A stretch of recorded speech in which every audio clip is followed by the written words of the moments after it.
प्रकार की प्रतियोगी परीक्षाओं की तैयारी ट्रिक्स और इजी मेथड से करने के लिए सब्सक्राइब करें हमारा चैनल और साथ में लगे बेल आइकन को भी प्रेस कर दें, जिससे कि हमारे आने वाली वीडियो का नोटिफिकेशन आपको मिलता रहे। और अगर आपको वीडियो अच्छी लगी तो लाइक तो बनता है, और वीडियो को दोस्तों के साथ जरूर शेयर करें। अगर आपका कोई सुझाव और कमेंट है तो कमेंट बॉक्स में कमेंट करें। जिन लोगों ने अभी तक इस चैनल को सब्सक्राइब नहीं किया है, चैनल को सब्सक्राइब करें, बेल आइकन दबाएं ताकि हमारे वीडियोज के अपडेट्स आपको समय समय पे मिलते रहे। ये आपका पार्ट 1 वीडियो है इस चैप्टर का। पार्ट 1 वीडियो में आज हम लोग शुरू करने जा रहे हैं तत्वों का आवर्ती वर्गीकरण, यानी कि पीरियोडिक क्लासिफिकेशन ऑफ एलिमेंट्स। तो आप पहले 9th क्लास में पढ़ चुके हैं कि तत्व क्या होते हैं। तो आपको पता है कि तत्व क्या होते हैं, कि तत्व उस पदार्थ को कहते हैं, किस पदार्थ को कहते हैं, जो एक ही तरह के परमाणुओं का बना होता है। यानी एक ही तरह के परमाणुओं से बने पदार्थ को क्या कहते हैं, तत्व कहते हैं। ठीक है। और उन्हीं तत्वों के वर्गीकरण के बारे में इसमें पढ़ना है। तो वर्गीकरण होता क्या है कि तत्व के गुणों के आधार पर, है ना, कि वो उसके गुण कैसे हैं, उनमें समानता कैसी है या विसमानता के आधार पर अलग अलग वर्ग में विभाजन करना ही क्या कहलाता है, वर्गीकरण कहलाता है। ठीक है। तो पहले जो थे बहुत ही तत्व कम ज्ञात थे, है ना। प्रारंभ में जब तत्वों का खोज हुआ तो शुरू में बहुत ही कम तत्व ज्ञात थे। ठीक है। लेकिन बाद में आगे चल के जैसे जैसे तत्वों की संख्या बढ़ती गई तो क्या हो गई, उनके बारे में अध्ययन करने में बहुत सारी कठिनाइयां आने लगी, उनका अध्ययन करना बहुत ही कठिन होने लगा। तो इसलिए अभी आपको बता दें कि अभी जो है लगभग 118 तत्व है प्रकृति में। अब 118 तत्वों के बारे में जब अलग अलग पढ़िएगा तो उसके बारे में पढ़ने में कठिनाई होगी, आप नहीं याद रख सकते इतने सारे तत्वों का गुण, है ना। तो इसलिए क्या किया गया कि इन तत्वों में कुछ ऐसे भी तत्व होंगे जिनके गुण एक जैसे होंगे, कुछ ऐसे भी होंगे जिनके गुण भिन्न होंगे। तो इस तरह से देखते हुए इनका वर्गीकरण किया गया, यानी इनको अलग अलग वर्गों में विभाजित किया गया। तो इस चैप्टर में हम लोग उसी वर्गीकरण के बारे में पढ़ेंगे कि शुरू में जो थे वर्गीकरण किस तरह से हुए, बाद में कैसे हुए, और अभी आधुनिक आवर्त वर्गीकरण जो हम लोग पढ़ते हैं उसके बारे में पढ़ना है। ठीक है। तो एक एक करके इसके वर्गीकरण के बारे में समझेंगे। तो सबसे पहले देखते हैं कि इस वर्गीकरण से लाभ क्या होता है, हमें वर्गीकरण से लाभ क्या है, इसको देखते हैं पहले। फिर आगे हम लोग अलग अलग वैज्ञानिकों द्वारा जैसे जैसे वर्गीकरण हुआ, जैसे जैसे तत्व की संख्या बढ़ती गई, उसी तरह वो लोग अपना अपना वर्गीकरण करते गए।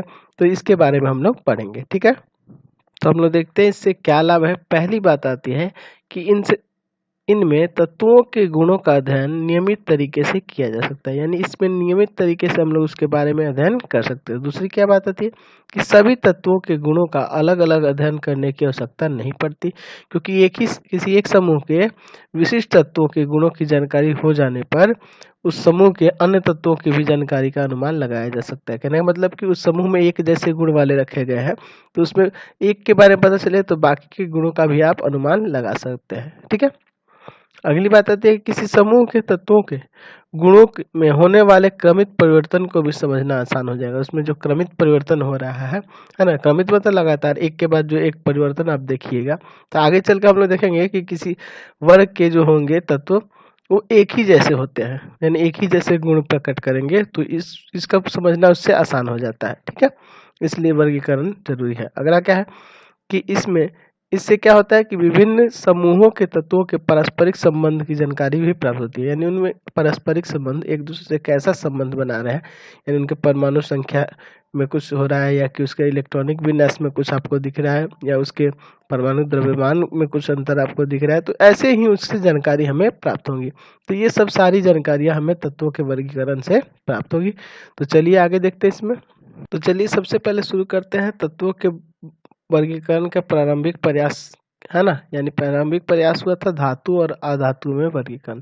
तो धातु और अधातु में वर्गीकरण किसने किया था, तो ये हुआ था आपकी 18वीं सदी में हुआ था, 18वीं शताब्दी में हुआ था। और किसने किया था इसको, लववाजे ने किया था। ठीक है। लववाजे ने इसका वर्गीकरण किया था, किसका, धातु और अधातु में। तत्वों को दो रूप में बांटा था, धातु और अधातु।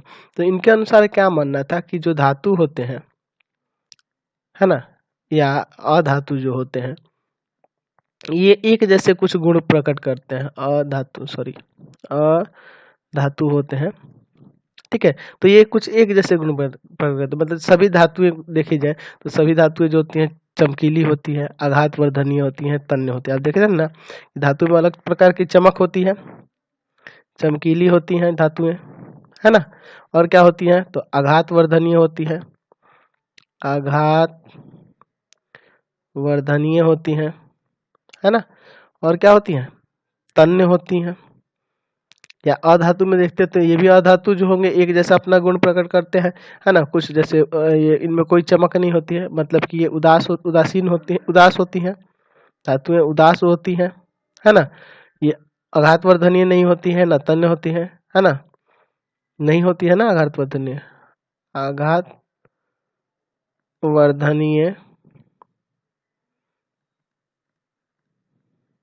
नहीं होती है ना, और ना ही तन्य होती है, ये तन्य भी नहीं होती है। यानी कि यहाँ देख रहे हैं कि धातु अलग गुण प्रकट कर रहे हैं एक जैसे, अधातु भी एक जैसे अलग गुण प्रकट कर रहे हैं, यानी कि इनमें ये सब गुण पाए जाते हैं, इनमें ये सब गुण पाए जाते हैं। तो इस चीज को देखते हुए लवाजे ने 18वीं सदी में ये वर्गीकरण किया, किसमें तो धातु और अधातु में, है ना। और भी ये मानना था कि धातु जो होते हैं आपको पता है कि ऊष्मा और विद्युत के सुचालक होते हैं, ये विद्युत और ऊष्मा के सुचालक होते हैं ना, ऊष्मा के सुचालक होते हैं, और ये क्या होते हैं कुचालक होते हैं, ये कुचालक होते हैं, ठीक है। तो इस सब चीज को देखकर लवाजे ने 18वीं सदी में ये वर्गीकरण किया था, ठीक है। और ये भी पता है कि धातुएं जो होती हैं, है ना, ये ऑक्साइड, इनके ऑक्साइड जो होते हैं भास्मिक होते हैं और इसके क्या होते हैं अम्लीय होते हैं, ठीक है ना। तो ऐसे ही आप पढ़े थे ना धातु अधातु में वर्गीकरण, याद है आपको, धातु और अधातु जब चैप्टर पढ़े थे तो आप धातु और धातु के गुण पढ़े थे, उसमें देख रहे थे ना कि धातुओं के कुछ अलग गुण पाए जाते हैं, अधातुओं में कुछ अलग गुण पाए जाते हैं। तो इसी चीज को देखते हुए लवाजे ने 18वीं सदी में ये वर्गीकरण किया था, ठीक है। लेकिन इस वर्गीकरण से ये तो नहीं पता चल पाया कि इनके परमाणु संख्या क्या है, द्रव्यमान क्या है ना।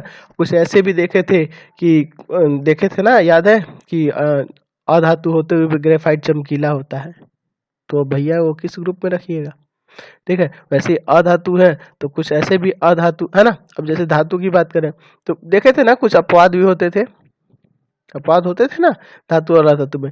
आयोडीन भी चमकीला होता है ना, आयोडीन भी चमकीला होता है, लेकिन वो क्या होता है अधातु होता है। तो इस चीज को देखते हुए ये गलत साबित हो गया, ठीक है। तो उससे हमें सही जानकारी नहीं प्राप्त हुई, धातु अधातु होने से वहां से क्या जानकारी आपको प्राप्त होगी, ना परमाणु संख्या, ना परमाणु द्रव्यमान, ना इलेक्ट्रॉनों की संख्या, ना प्रोटॉनों की संख्या, ना न्यूट्रॉनों की संख्या, कोई भी गुण उसका, है ना, उनके आवर्तों की, है ना। तो ऐसे कुछ भी आपको पता नहीं चल पाएगा, ठीक है। तो ये इसके दोष देखते हैं, इस वर्गीकरण के क्या दोष थे उसको देखते हैं। चलिए तो देखते हैं दोष के बारे में इसके। तो ये देखिए ऐसा वर्गीकरण इतना साधारण है कि इसके आधार पे तत्वों के गुणों के अध्ययन नहीं समझा जा सकता है ना, बस उसके अधातु और धातु के गुण के बारे में ही जानिएगा और ये चीज नहीं जान पाइएगा। बहुत सारे उसमें है ना, अभी आपको बताया परमाणु संख्या, द्रव्यमान, है ना, इलेक्ट्रॉनिक विन्यास, ये सब चीज बहुत सारा चीज जो है उससे नहीं आपको पता चल जाएगा। चलिए दूसरा, यह बहुत सी धातुओं के बीच की भिन्नता की व्याख्या नहीं कर पाता है। जैसे अगर मान लीजिए सोडियम और प्लेटिनम ले लें तो ये दोनों धातु हैं, किंतु सोडियम जो होता है अधिक क्रियाशील है और ये प्लेटिनम अक्रियाशील होता है ना। तो इसलिए इनके गुणों के बारे में आप नहीं समझ सकते। इसी प्रकार अधातुओं के बीच के भी, है ना, भिन्नताओं को भी समझना सही नहीं है, इसके लिए इससे आपको नहीं पता लगेगा। जैसे अगर बात करें एग्जाम्पल के लिए, तो अगर ग्रेफाइट की बात करें, ठीक है, ग्रेफाइट और सल्फर, ठीक है, सल्फर ले लीजिए, सल्फर और ग्रेफाइट देखेंगे तो ग्रेफाइट दोनों के गुण जो होंगे, दोनों अधातु है ना, लेकिन दोनों के गुण में काफी अंतर रहता है, ठीक है। तो इसीलिए इसे आप नहीं समझ सकते हैं, ठीक है। ये वर्गीकरण सही नहीं है, इसमें बहुत सारी दिक्कतें हैं, ठीक है। चलिए अगला वर्गीकरण देखते हैं हम लोग। चलिए दूसरा वर्गीकरण है संयोजकता के आधार पर जो वर्गीकरण किया गया है। तो इसके अनुसार समान संयोजकता वाले तत्वों को एक साथ रखा है, यानी कि आपको एक बंधन, द्विबंधन और त्रिबंधन आदि तत्वों के वर्गों में विभाजित किया गया है ना, कि एक बंधन वाले एक तत्व में, द्विबंधन वाले दो तत्व में और त्रिबंधन वाले तीन, है ना, तीनों के लिए अलग अलग वर्ग बनाया गया है, ठीक है। तो इस वर्गीकरण से भी बहुत सारे दोष आ जाते हैं। दोष देखते हैं इसका, कि बहुत से तत्वों की संयोजकता परिवर्तनशील होती है। जैसे अगर कॉपर की बात करें तो कॉपर की संयोजकता 1 भी होती है और 2 भी होते हैं। तो इससे आपको कठिनाई होगी कि इसको किस में रखिएगा, एक बंधन वाले में रखिएगा कि द्विबंधन वाले में रखिएगा। उसी तरह आयरन की बात करेंगे, आयरन का भी संयोजकता परिवर्तनशील होता है, 2 भी होता है और 3 भी होता है। टीन का भी संयोजकता 2 होता है और 4 होता है। तो इससे आपको कैसे, आप किस वर्ग में रखिएगा इनको, इससे आपको कठिनाई होगी। इसलिए ये भी क्या है, संयोजकता सही, संयोजकता के आधार पर जो वर्गीकरण किया जाता है ये भी आपका सही नहीं है। लेकिन दूसरा देखते हैं, इसका दोष क्या है कि एक ही संयोजकता वाले तत्वों के गुण एक दूसरे से भिन्न होते हैं। अलग, अगर मान लीजिए सोडियम की, तो सोडियम की संयोजकता 1 होती है ना, आपको पता है। क्लोरीन की संयोजकता 1 ही होती है। चलिए, ये तो धातु है, ये अधातु है ना। ये धातु है, ये अधातु है। ये ठोस के रूप में रहता है, ये गैस के रूप में रहता है। ठीक है, तो इस तरह से इन दोनों में अगर इसकी बात करें तो ये प्रबल विद्युत धनात्मक धातु है और ये प्रबल विद्युत ऋणात्मक अधातु है। ठीक है, तो ऐसे ही गुणों में बहुत सारी भिन्नता भी हो गई। देख रहे हैं ना कि संयोजकता एक एक होते हुए भी इनके गुणों में बहुत सारी भिन्नता आ रही है।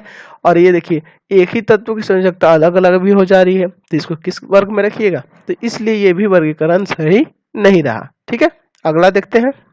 अगला है आपका डोबेरेनर का त्रियक नियम, यानी डोबेरेनर स्टैट्स। ये क्या होता है कि 19वीं शताब्दी में प्रारंभ में, है ना, 19वीं शताब्दी के प्रारंभ में जर्मन रचनाक जॉन डोबरेनर ने रासायनिक दृष्टि से, है ना, सदृश तत्वों को 3-3 समूहों में वर्गीकृत किया। इन्होंने 3-3 समूहों में इसको वर्गीकृत किया। ये समूह त्रियक कहलाते थे और इसी नियम को कहते हैं त्रियक नियम। तो इस नियम के अनुसार क्या होता है, तो त्रियक के तत्वों को उनके परमाणु द्रव्यमानों के क्रम में सजाने पर मध्यवर्ती तत्व का परमाणु द्रव्यमान किनारे वाले शेष दोनों तत्वों के परमाणु द्रव्यमान का औसत होता है। कहने का मतलब कि जैसे मान लीजिए आपका ये तत्व हो गया, चलिए इसको समझ लेते हैं। यहाँ लिखते हैं परमाणु द्रव्यमान। इसमें परमाणु द्रव्यमान को देखा इन्होंने।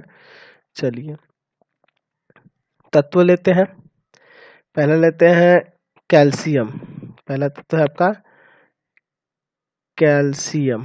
ठीक है, कैल्शियम का परमाणु द्रव्यमान होता है 40, है ना। दूसरा लेते हैं स्ट्राशियम। स्ट्राशियम, ठीक है, इसका होता है 87.5, है ना। अगला है आपका बेरियम लेते हैं इसमें। ठीक है, बेरियम। ठीक है, तो बेरियम का कितना होता है 137। तो आपको यहाँ क्या है कि त्रियक के तत्वों को उनके परमाणु द्रव्यमान के क्रम में सजाने पर, देखिए द्रव्यमान के क्रम में सजा लिए, कम वाला, फिर उससे अधिक, फिर उससे अधिक। तत्व का परमाणु द्रव्यमान, तत्व का परमाणु द्रव्यमान किनारे वाले शेष दोनों तत्वों के, है ना, मत किसका, तो बीच वाले तत्व का, है ना, बीच वाले तत्व का परमाणु द्रव्यमान किनारे वाले शेष दोनों परमाणु द्रव्यमानों का औसत होता है। यानी कि इसका और इसका, यानी कि 40 का और 137 का, यानी कि कैल्शियम और बेरियम का परमाणु द्रव्यमान का जो औसत आएगा वो बीच वाले के बराबर होगा लगभग। इस दोनों को जोड़िएगा, भाग करिएगा तो लगभग 88.5 आएगा। ठीक है, 88.5, और इसका तो पता ही है लगभग कितना, इसका कितना है 87.5, लगभग इसके बराबर होता है। ठीक है, औसत में ये लगभग बराबर होता है।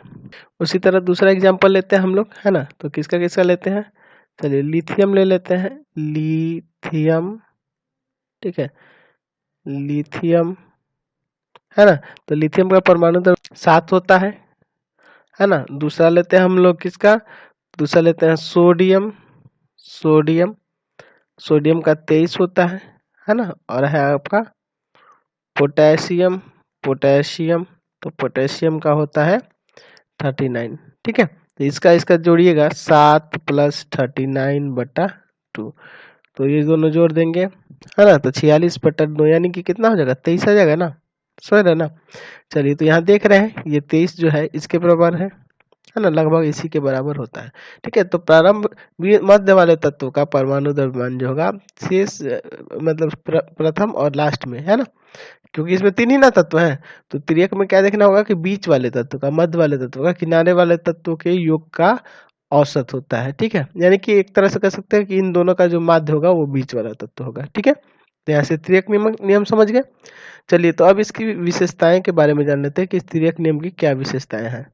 चलिए, पहली विशेषता क्या है कि किसी त्रियक के तत्वों के गुणों का क्रमबद्ध पाई जाती है ना, इसमें क्रमबद्ध पाया जाता है। जैसे अगर देखे थे आप, अभी देखे थे ना, कैल्शियम देखे थे, इसका क्या था, स्ट्राशियम है ना, स्ट्राशियम था, है ना, और बेरियम। इसमें देखे थे क्रमबद्ध तरीके से था, इसका परमाणु द्रव्यमान अलग था, इससे इसका ज्यादा था और इससे इसका ज्यादा था। ठीक है, उस तरह देखे थे हम लोग, लिथियम देखे थे, सोडियम देखे थे, पोटेशियम देखे थे, है ना। तो इसमें भी वही देखे थे कि इससे अधिक इसका परमाणु द्रव्यमान है, इससे इसका अधिक परमाणु द्रव्यमान है।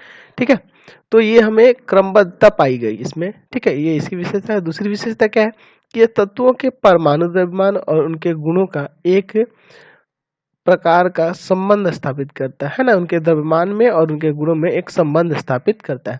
लेकिन अगर बात करें तो इसके सबसे बड़ा जो दोष है वो क्या है कि इसके अंतर्गत सभी तत्वों का समावेश नहीं पाया गया। यानी कि ये जो था, सब तत्वों का इसमें समावेश नहीं हुआ, यानी कि इसमें सब तत्वों का प्रयोग नहीं हुआ। कुछ ही तत्वों के बारे में ऐसे गुण देखने को मिले, सबके गुण एक इस तरह से नहीं पाए गए, यानी त्रियक में सब सारे तत्व शामिल नहीं हो पाए, त्रियक में सभी तत्वों को शामिल नहीं किया जा सका। चलिए अगला है आपका न्यूलैंड्स का अष्टक नियम, है ना। तो न्यूलैंड्स का अष्टक नियम क्या होता है, न्यूलैंड्स लॉ ऑफ ऑक्टेव्स, ये क्या होता है।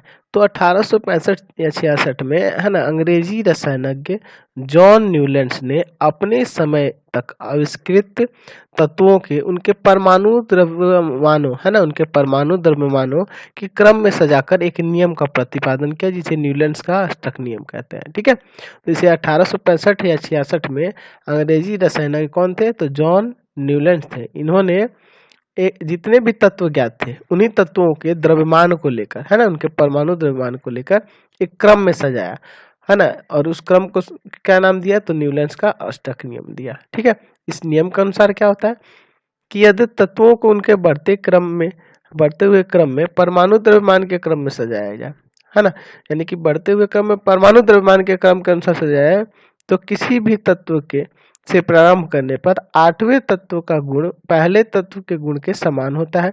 जैसे संगीत का आठवां स्वर पहले स्वर के समान होता है। ठीक है, तो चलिए इसको समझते हैं। जैसे संगीत की 8 स्वर की बात करें तो आप शुरू में आप संगीत सुने होंगे, तो उसमें सिखाया जाता है सबसे पहले सा रे गा मा पा धा नी सा, फिर दोबारा सा आता है। ठीक है, अगर रे से शुरू करें तो रे गा मा पा धा नी सा रे, फिर ग से शुरू करें तो ग म प ध नी सा रे ग। ठीक है, तो जहां से शुरू कर रहे हैं वहीं प्यार है ना, फिर आपका संगीत का स्वर। तो यही इस नियम में क्या गया है कि यदि तत्वों को उनके बढ़ते हुए परमाणु द्रव्यमानों के क्रम में सजाया जाए, बढ़ते हुए परमाणु द्रव्यमान देख रहे हैं ना, इसका 1 है, इसका 7 है, इसका 9 है, इसका 11 है, 12 है, 14 है, देख रहे हैं, बढ़ते हुए सजाया जाए तो क्या होगा कि किसी भी तत्व का प्रारंभ करने पर आठवें तत्व का गुण पहले तत्व के समान होता है ना। कहाँ जहाँ से शुरू करेगा उसके बाद आइएगा तो फिर आठवें तत्व का गुण क्या होगा, पहले तत्व के समान होगा। जैसे कि संगीत के देखे ना, आठवां स्वर जो होता है पहले स्वर के समान होता है। तो चलिए इस नियम को समझा जाए। ठीक है, देखिए यहाँ पे हम दिखाए हैं इसमें न्यूलैंड्स का अष्टक नियम। यहाँ देखिए सा रे ग म प ध नी, फिर सा, फिर रे से शुरू करें तो रे ग म प ध नी सा रे, ग से शुरू करें तो ग म प ध नी सा रे ग, म से शुरू करें तो म प ध नी सा रे ग म। ठीक है, देख रहे हैं ना। तो चलिए, तो यहाँ से क्लियर हुआ। तो अब इस तत्वों को किस तरह सजाया गया इसको देखते हैं। जैसे हाइड्रोजन है, हाइड्रोजन की आपको संयोजकता पता है, 1 है, lithium, beryllium, boron, carbon, nitrogen, oxygen, फिर फ्लोरीन आएगा ना स वाले में, देखिए स में, तो इसका भी संयोजकता आपको पता है कि 2 8 8 1, इलेक्ट्रॉनिक विन्यास ये हुआ ना, तो इसकी संयोजकता 1 है ना, समझ ना। क्लोरीन की बात करें तो क्लोरीन होता है 2 8 7, है ना। तो इस तरह से इन्होंने सजाया था। ठीक है, तो ये परमाणु द्रव्यमानों को देखते हुए सजाए थे। लेकिन हम लोग ये इलेक्ट्रॉनिक विन्यास के अनुसार आपको बता रहे हैं, तो ये गुण अभी आपको देखना ही नहीं है, ये तो अभी आगे बाद का बात है ना। ये तो परमाणु संख्या हम लोग देख रहे हैं ना यहाँ पे। ठीक है, तो परमाणु संख्या के बारे में अभी बात ही नहीं करना है, हमें बस यहाँ देखना है कि इनका गुण समान मिल रहा है। ठीक है, हाइड्रोजन है, फ्लोरीन है, क्लोरीन है, ठीक है, गैस के रूप में है। ये देखिए धातु है ना, ये लिथियम भी धातु है, सोडियम भी धातु है, पोटेशियम भी धातु है, ठीक है, कॉपर भी धातु है। तो इस तरह से इन्होंने सजाया है कि इनके गुण एक जैसे मिलेंगे, है ना। ये जो अभी आपको बात बताया ये है परमाणु संख्या के आधार पर, जिसके बारे में हमें आगे पढ़ना है, ठीक है। अब चलिए इस अष्टक नियम के दोष को देखते हैं। या तो आपको समझ गया कि पहले का गुण जो होगा 8वें से गुण के समान मिलेगा, ठीक है। तो अब इसके दोष के बारे में देखते हैं। पहला दोष क्या है, तो न्यूटन के अष्टक नियम में हल्के तत्वों के लिए लागू नहीं होता है। ये हल्के तत्वों के लिए लागू ही होता है, ठीक है। इसमें सिर्फ हल्के तत्वों को ही लागू किया जा सकता है, भारी तत्वों के लिए लागू नहीं होता है, क्योंकि कैल्शियम के बाद पहले 8वें तत्व के गुण प्रथम तत्व के गुण से भिन्न होंगे। यानी कैल्शियम, ये रहा ना कैल्शियम, तो कैल्शियम के बाद पहले तत्वों के गुण प्रथम तत्व के गुण से बिल्कुल भिन्न होंगे, ठीक है। तो इसलिए ये हल्के के लिए, हल्के तत्वों के लिए लागू होगा, भारी तत्वों के लिए लागू नहीं होता है। दूसरा दोष देखते हैं इसका। दूसरा दोष है कि न्यूटन का मानना था या अनुमान था कि प्रकृति में सिर्फ 56 ही तत्व है, आगे चल के तत्वों का आविष्कार नहीं होगा। लेकिन अभी आपको पता है कि अभी प्रकृति में 118 तत्व है, ठीक है। इसलिए इनका ये नियम गलत हो गया। अब देखिए तीसरा है कि न्यूटन के कुछ असदृश गुण वाले तत्वों को एक ही स्तर के अंतर्गत रखा गया है। जैसे अगर बात करें फ्लोरीन और क्लोरीन की, ठीक है, इनके गुणों में भिन्नता होती है, लेकिन इनको एक ही वर्ग में रखा गया है, ठीक है।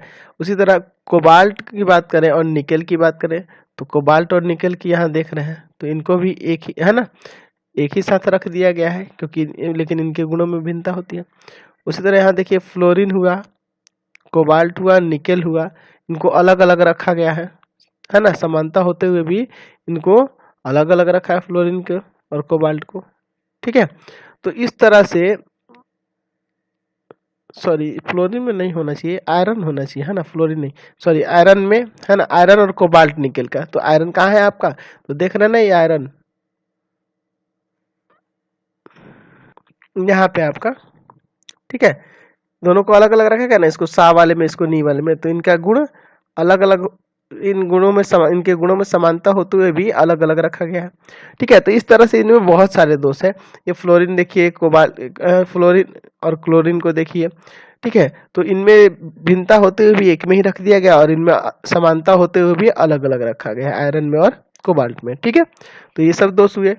अगला दोष है कि अक्रियशील गैस का आविष्कार हो जाने पर, जब अक्रिय गैस, है ना, हीलियम हुआ, नियॉन हुआ, आर्गन हुआ, इन सब का जब आविष्कार हो गया, तो इसके बाद अगर इसमें रखा जाएगा, अगर मान लीजिए यहाँ पे बीच में हीलियम आ जाएगा, तो हीलियम जब आ जाएगा तो पहले ना, इसमें क्या हो जाएगा कि ये अष्टक नियम से नवम नियम बन जाएगा ना, क्योंकि पहले का 8वें के समान नहीं होगा, अब पहले का गुण 9वें के समान मिलने लगेगा, ठीक है। तो ये नियम गलत हो गया ना, तो इसलिए ये आगे चल के ज्यादा प्रचलित नियम नहीं हुआ, यहीं पे इसका एंड हो गया। और अगला नियम क्या है उसको देखते हैं।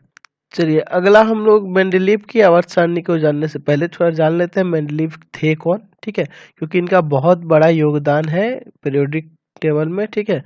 आवर्त सारणी में इनका बहुत ही बड़ा योगदान था, इसलिए इनके बारे में थोड़ा हम लोग पहले ही जान लेते हैं। तो इनका पूरा नाम था दमित्री इवानोविच मेंडलीव, ठीक है। इनका जन्म जो हुआ था 8 फरवरी को हुआ था, 8 फरवरी को इनका जन्म हुआ था, कहाँ, है ना, 1834 ईस्वी में इनका जन्म हुआ था। और मृत्यु जो हुआ था, निधन जो हुआ था 1907 ईस्वी में हुआ था, ठीक है। तो इन्होंने कहाँ जन्म लिया था, तो ये रूस के थे, ठीक है, ये रूस के थे। और रूस के किस शहर के थे, तो रूस के साइबेरिया, ठीक है, साइबेरिया के टोबोलस्का, साइबेरिया के टोबोलस्का स्थान के ये रहने वाले थे, ठीक है। और इन्होंने अपनी माँ के प्रोत्साहन से, है ना, अपना विश्वविद्यालय में दाखिला लिया था। और ये विश्वविद्यालय में ये ग्रेजुएशन जो थे 1856 ईस्वी में इन्होंने स्नातक किया था, स्नातक।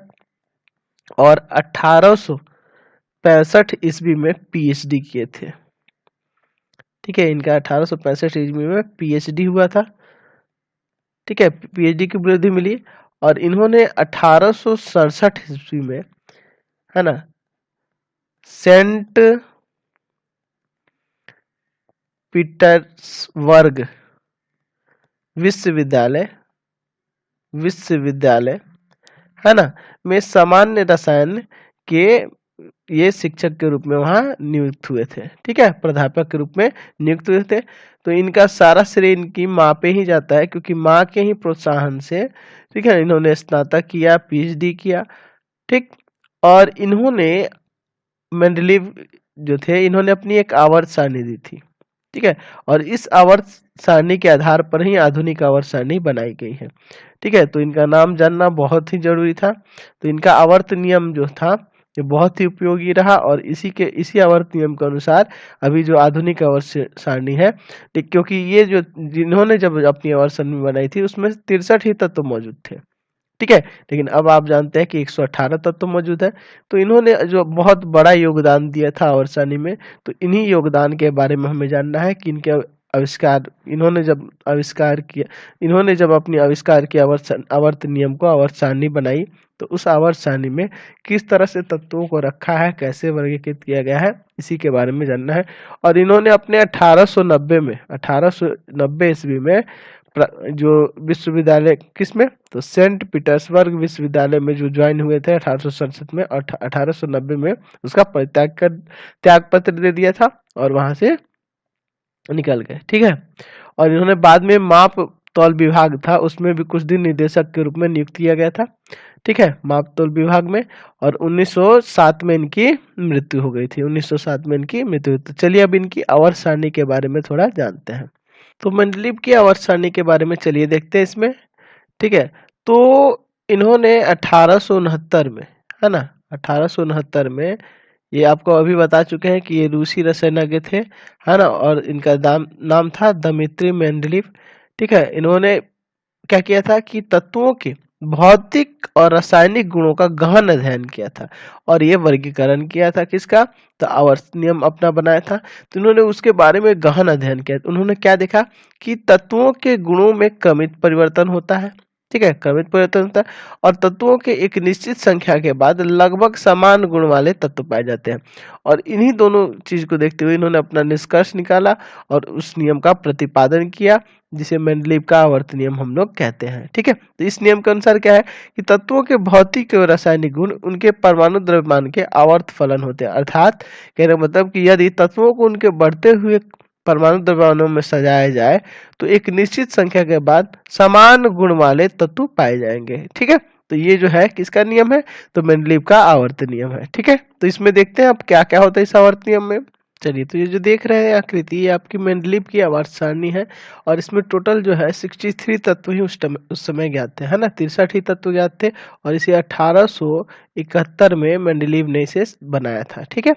तो इसमें जो थे, इस सारणी में देख रहे हैं कॉपर की बात करेंगे, तो देखिए यहाँ देखिए कॉपर यहाँ दिया हुआ है, ठीक है, सिल्वर और गोल्ड, देख रहे हैं ना, पहले और 8वें ग्रुप में रखा गया है ना, 8वें वर्ग में, पहले और 8वें वर्ग में रखा गया है, पहला वर्ग और 8वें वर्ग में है। अब देखिए इस सारणी में देखिए कहीं कहीं क्वेश्चन मार्क दिए गए हैं, ठीक है। ये जो क्वेश्चन मार्क किस लिए दिए गए हैं, तो उस समय 63 ही तत्वों का आविष्कार हुआ था, और इनका अनुमान था कि इन क्वेश्चन मार्क्स की जगह पे बहुत सारे और भी, है ना, आगे चल के बहुत सारे ऐसे तत्व आएंगे जो इनके स्थान पर रखे जाएंगे, ठीक है। तो इन्होंने उस जगह पे क्वेश्चन मार्क दिया। बाद में बहुत सारे तत्व खोजे गए, है ना, जैसे स्कैंडियम हुआ, गैलियम हुआ, ठीक है, जर्मेनियम हुआ। तो इन सबको इन क्वेश्चन मार्क वाले स्थानों पर रखा गया। अब देखिए उस समय तो अक्रियशील गैसों का खोज नहीं हुआ था। जैसे आप जानते हैं क्रियाशील होता है, हीलियम होता है, नियॉन होता है, आर्गन होता है, क्रिप्टन होता है, जेनॉन होता है और रेडॉन होता है, ठीक है। तो इन सब का खोज उस समय नहीं हुआ था, तो इसलिए इनको अगले जो आधुनिक आवर्त सारणी है एक अलग ही वर्ग में उसमें रखा जाता है, ठीक है। और इस आवर्त सारणी में आगे का अनुमान लगाकर भी रखे थे, है ना, इन्होंने पहले ही पूर्वानुमान लगाया था कि इस क्वेश्चन मार्क की जगह पे कोई और भी तत्व हो सकते हैं, इसलिए इनके जगह पे स्थान छोड़ दिया था। अब चलिए इस आवर्त सारणी की विशेषताओं के बारे में थोड़ा देख लेते हैं, ठीक है। चलिए पहली विशेषता है वर्ग और उपवर्ग, वर्ग और ऊपर यानी ग्रुप एंड सब ग्रुप। तो आवर्त सारणी के उदर्ग स्तंभों को वर्ग कहते हैं, इसमें उदर्ग स्तंभ जो होंगे उनको वर्ग कहते हैं। देख रहे हैं ना, इस तरह से 1 2 3 4 ये ऐसे 8 वर्ग है, ठीक है। तो 1 से लेके 8 तक इसको निरूपित करते हैं रोमन अक्षरों में, देख रहे हैं ना, 1 से 8 तक यहाँ लिखा हुआ है, ठीक। और हर एक वर्ग में दो दो, यहाँ देख रहे हैं ना, हर एक वर्ग में कितने हैं, तो हर एक वर्ग में ए और बी दो उपवर्ग में बांटा गया है, देख रहे हैं ना, इसमें ए और बी दो है, ए और बी दो है, तो देखिए यहाँ दो दो लिखा गया है, इसमें इसमें एक एक को रखा गया है, यहाँ दो दो को देखिए, देखिए ए और बी दो दिखाई दे रहा है ना, ए और बी, इस तरह से इसको बांटा गया है, ठीक है। अब देखिए ये जो जीरो देख रहे हैं, जीरो, ये जीरो क्या है आपका, तो ये भी एक तरह का वर्ग ही है, ठीक है, जिसमें क्या किया है, तो अक्रियशील गैसों को रखा गया, उत्कृष्ट गैसों को, ये जो है आवर्त सारणी जो है मेंडलीव की आवर्त सारणी का संशोधित रूप है, ठीक है, इसमें संशोधन करके जो रखा गया है ना, देखिए अक्रियशील गैस नहीं रखे थे, लेकिन संशोधन के बाद इसको इसमें रखा गया है, वो है, ठीक है, ये बाद में संशोधन के बाद रखा गया है, ठीक है। आगे इसके गुण के बारे में देखते हैं। दूसरा है आवर्त, आवर्त क्या होता है, तो आवर्त सारणी के क्षैतिज कतारों को कहते हैं, ये वाली जो क्षैतिज कतार है, ये ऊर्ध्वाधर को वर्ग और इसको आवर्त, तो इसमें कितने आवर्त हैं, तो 7 आवर्त होते हैं, ठीक है, 1 से लेकर 7 तक आवर्त है, और इनको अंक से निरूपित करते हैं, 1 2 3 4, देख रहे हैं ना, ठीक है, तो इस तरह से इसका आवर्त हो गया, ठीक है। अब देखिए इसमें वर्ग में देख रहे हैं हाइड्रोजन की, ये लिथियम हुआ, सोडियम हुआ, पोटेशियम हुआ, कॉपर, देखिए सब धातु है, और इनकी संयोजकता सबकी जो देखती है एक ही होती है, इसकी संयोजकता क्या होती है, एक होती है, तो इन्होंने इस तरह से इनके परमाणु संख्या के आधार पर इसमें सजाया था, ठीक है।